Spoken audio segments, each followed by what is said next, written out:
दाग उसको जहां दिख रहा था वही वह पूछ रहा था उसकी क्या गलती है, और लेकिन दाग साफ नहीं हो रहा था। बस यही दृष्टि मेरी है। मेरी दृष्टि भी कुछ ऐसी ही है। हम पहुंचना चाहते हैं, हम हटाना चाहते हैं, हम लगाना चाहते हैं, लेकिन जहां लगाना चाहिए, जहां हटाना चाहिए, वहां तो नहीं हटाते हैं और दूसरी जगह लगाते रहते हैं और दूसरी जगह हटाते रहते हैं। बस यही सम्यक तो मिथ्यात्वपना है। दर्पण को देख करके दर्पण पर अगर पहुंचा जाएगा तो सुबह से शाम क्या कई भव लग जाएंगे, तब भी वह दाग साफ होने वाला नहीं है।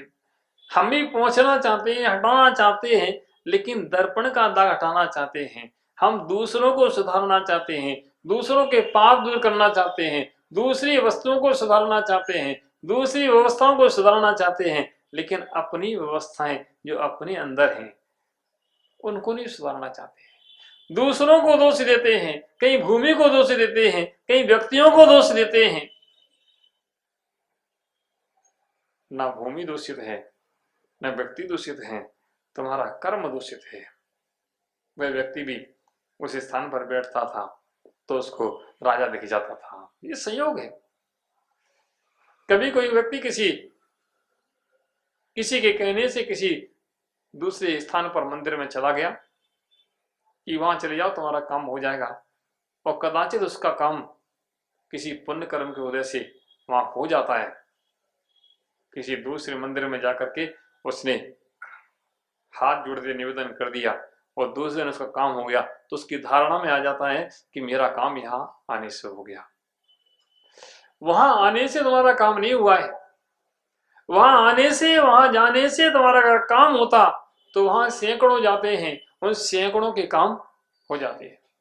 जिनेंद्र के शासन में आकर भी, जिनेंद्र के चरणों में बैठकर भी कई लोगों के काम होते हैं, लेकिन जिनको श्रद्धान होता है वह तो स्वीकार कर लेते हैं, और जिनको श्रद्धान नहीं होता है वह उस बात को नहीं मानते। सारा जो कर्म है, सारा जो कार्य है, वह हमारे पुण्य पाप के आधार से होता है। संसार में जो हमारे द्वारा हमें जो लाभ हो रहा है, हमें जो प्राप्त हो रहा है, वह मेरे पुण्य का उदय है, और प्राप्त नहीं हो पा रहा है उतना मानना चाहिए हमारे पाप का उदय है। वह व्यक्ति उस भूमि को बड़ा पुण्यवान मानता था कि भुक्ति भूमि बड़ी पुण्यवान है। वह जो राजा आया, राजा विचार कर रहा था कि कुछ समय पूर्व एक व्यक्ति को मैंने वह भूमि दी थी, वह बगीचा दिया था, आज वह साधन संपन्न हो गया होगा, उसने बहुत बड़ा महल बना लिया होगा। उसने कैसा महल बनाया है, उसके महल की रचना को हमें देखना चाहिए। राजा उसके महल की रचना को देखने के भाव से आया। जब उसने देखा कोई व्यक्ति जैसा का तैसा बैठा है, उसकी वही जो पहले स्थिति थी वैसी स्थिति है, उसका मकान जो झोपड़ी पड़ी थी पहले जैसी थी वैसी ही पड़ी है, थोड़ी जर्जर ही हुई है, अच्छी नहीं हुई है। जब उसने देखा तो राजा को लगा कि क्या हुआ। राजा ने उस व्यक्ति से पूछा। वह व्यक्ति पुनः खड़ा होता है, हाथ जोड़ता कि राजन, शाम के भोजन की व्यवस्था नहीं है। वही शब्द थे जो पहले थे कि शाम के भोजन की व्यवस्था नहीं है। राजा को आश्चर्य होता है। वो राजा पूछता कि भाई, जो तुम्हें दिया गया था उसका क्या हुआ। कि राजन, वो तो खाली हो गया, खत्म हो गया। बड़ा आश्चर्य। इतना बड़ा बगीचा अगर 7 पीढ़ियां भी बैठ करके खाती तब भी कभी खाली नहीं होता, और इसके अकेले से खाली हो गया, इसका कितना परिवार है। उसको बड़ा आश्चर्य हुआ, विश्वास नहीं हुआ। राजा स्वयं उस बगीचे में गया, उस व्यक्ति को लेकर के जब देखा तो बगीचा नहीं था, वहां वीरान था। कल जहां बगीचा था बड़े बड़े चंदन के पेड़ खड़े थे, उन चंदन के पेड़ों की सुगंध चारों तरफ दौड़ती थी। आज वहां क्या है, वीरान है। कुछ भी नहीं है, एक ठूंठ भी वहां देखने को नहीं मिला। जब एक ठूंठ भी देखने को नहीं मिला तो उसको बड़ा राजा को आश्चर्य हुआ कि इसने किया क्या। राजा राजा ने उस व्यक्ति से पूछा कि भाई बताओ तुमने इसका किया क्या। कि राजन, जैसा मंत्रियों के द्वारा निर्देश दिया गया था इससे अपनी आजीविका करना, बस वही मैंने किया। कि क्या किया? कि राजन, लकड़ी निकाली, कोयला बनाया और बाजार में बेच दिया। लकड़ी निकाली, कोयला बनाया, बाजार में बेच दिया। नीरज भाई, अच्छा किया कि नहीं किया? हैं? हैं? हैं? मुझे सुनाई नहीं देता है, सुनाई नहीं दे रहा, जोर से बोलो। अच्छा किया है। हाँ,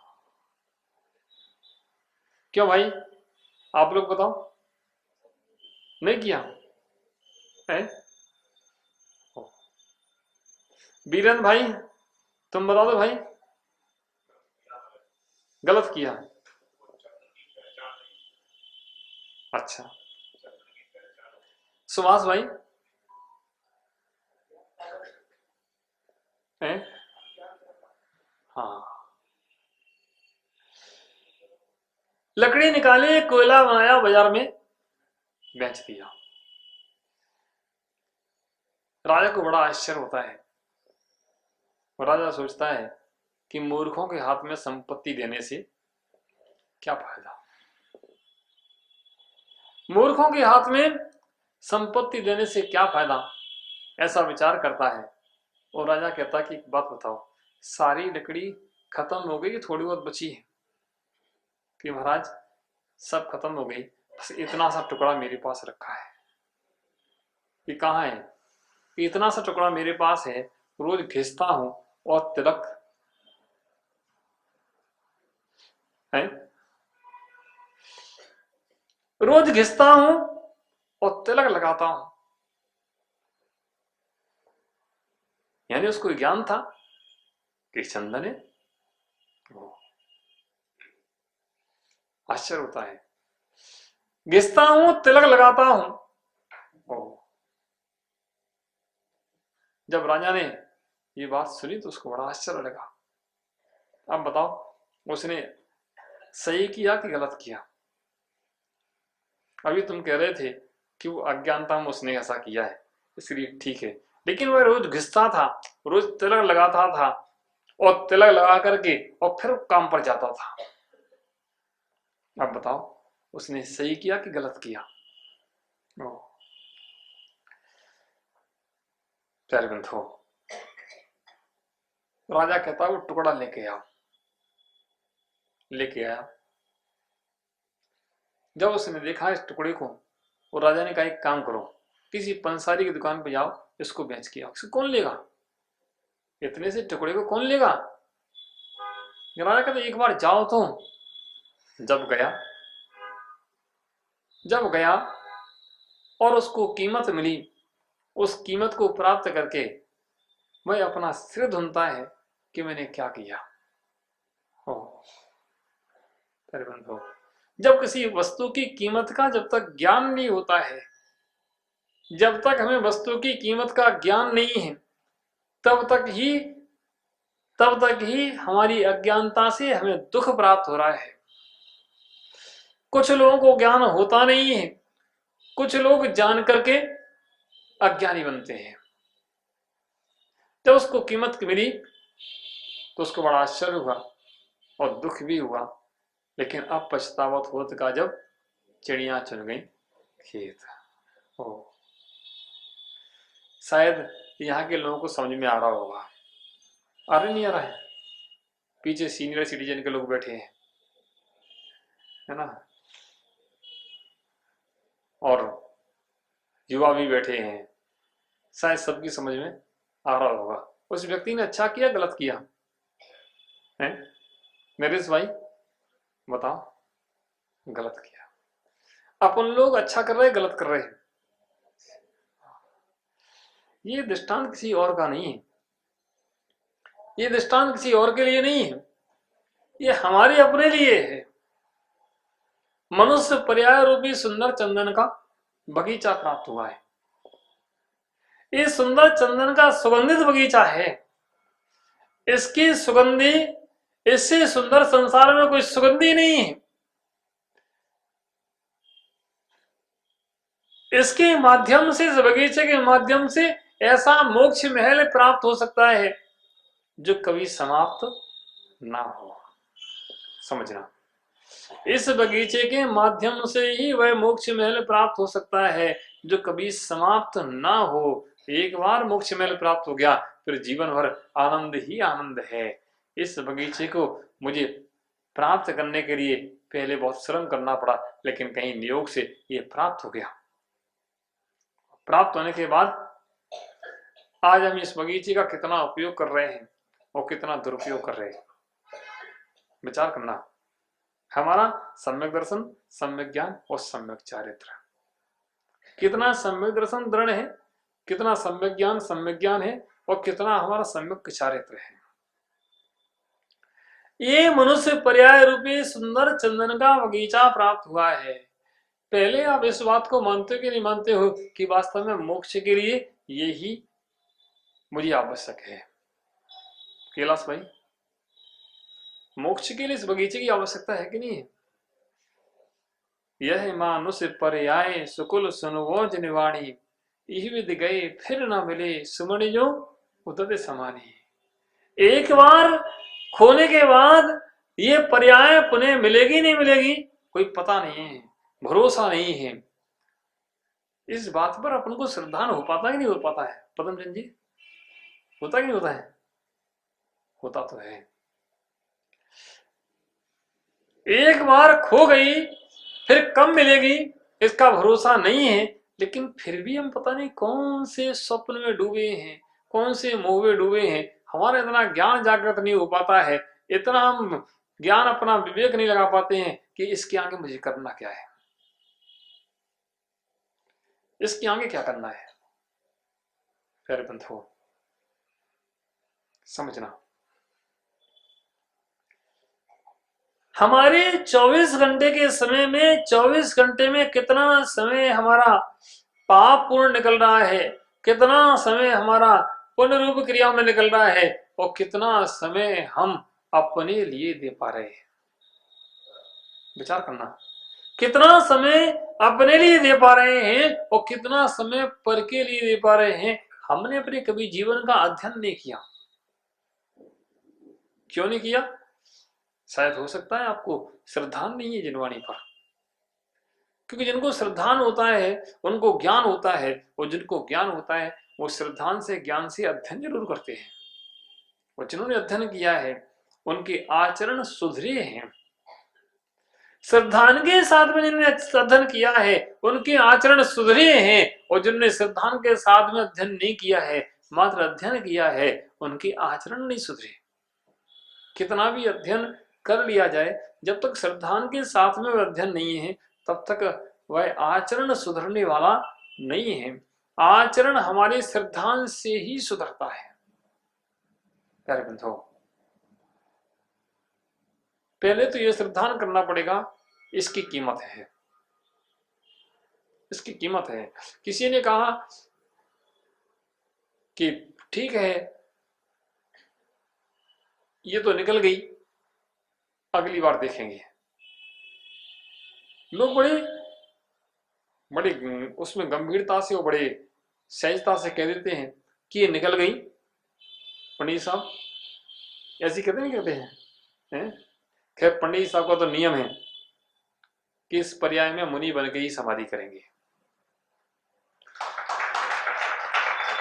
नियम उनका, संकल्प है कि इस पर्याय में मुनि बन के ही समाधि करेंगे, ऐसे कपड़े में समाधि नहीं करेंगे। देखो ये भाव ये बता रहे थे हमारे पंडित जी, हम ऐसे नहीं करें, अपने मन से नहीं करें। अरे वीरन जी थोड़ा रुक जाओ, इतनी जल्दी नहीं करो। ये भावों की श्रेष्ठता है। हर किसी के भाव, हम कहते हैं अगर व्यक्ति इतना ही सोच ले, इतनी धारणा कर ले कि इस देह से जब प्राण निकलेंगे तो इन वस्त्रों के साथ नहीं निकलेंगे, इस देह से प्राण निकलेंगे तो ये कपड़े शरीर पर नहीं होंगे, मुनि बन के ही प्राण छोड़ेंगे। इतना संकल्प भी तुमने कर लिया तो मानना चाहिए तुमने इस जीवन को पहचाना है। अगर नहीं कर पाया है तो बस अज्ञानियों की भीड़ संसार में बहुत है। बहुत लोग आते हैं और बहुत चले जाते हैं।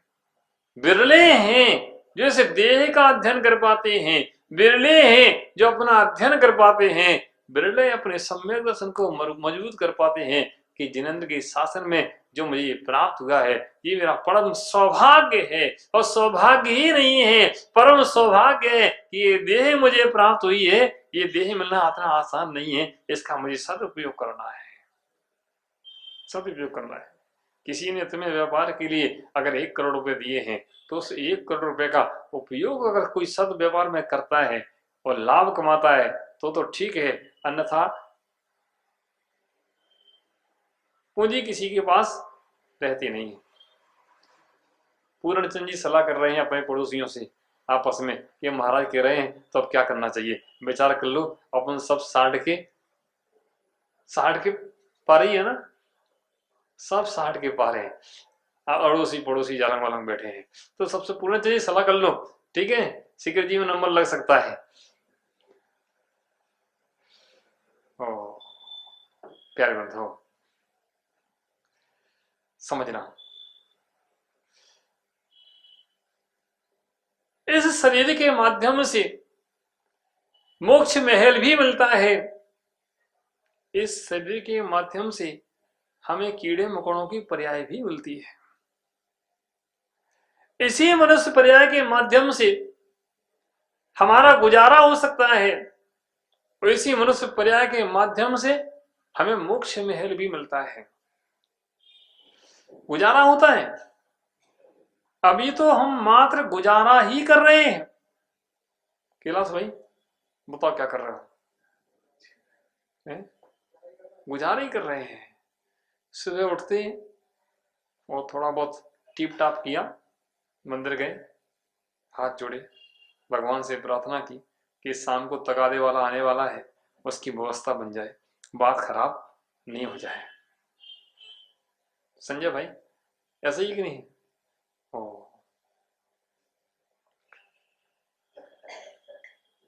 जो संसार की क्रियाएं हैं, दैहिक क्रियाएं हैं, संसार को चलाने वाली हैं, उन पर तो हमारा श्रद्धा दृढ़ है, विश्वास है। कितना भी घटनाएं दुर्घटनाएं घट जाएं तब भी हमारा विश्वास नहीं घटता है। और जिनवाणी के शब्दों पर वैसा विश्वास नहीं जम पाता है।